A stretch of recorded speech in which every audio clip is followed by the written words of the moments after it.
Pekudei is the last Parsha in the book of Exodus. It sums up the building of the tabernacle of the Mishkan and actually does an accounting of all the materials, gold, silver, copper, etc., that were donated by the people and what they were used for. And at the very end of the Parsha, we learn about how they erected the Mishkan and God's divine presence came and rested on the Mishkan. There is an additional reading that we do this week. It's called Parshas Achodesh, which is because we're approaching the month of Nisan. So at the very end of the Torah reading, we bring out another Torah, and we read about the mitzvah of making a Jewish calendar, as well as the mitzvah of bringing the Paschal lamb on Pesach.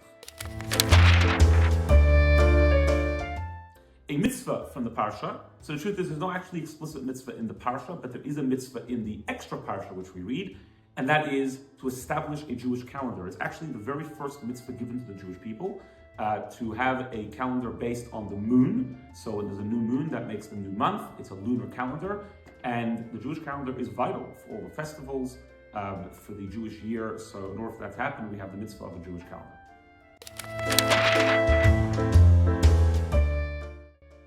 A lesson from the Parsha, we'll learn a lesson from the extra Parsha. So I said that the Jewish year is a lunar year, but the truth is it's also a solar year. It's a little bit confusing. The months go according to the lunar cycle. However, we also try and make it that it should fit with the solar year, because the festivals actually need to be in certain seasons. For example, Pesach needs to be in the spring, that is in Israel we're talking about. And therefore we actually from time to time add on an additional month, because the lunar year is shorter than the solar year, to make sure they match up, we add an extra month. Why is that? Why do we have the solar and the lunar?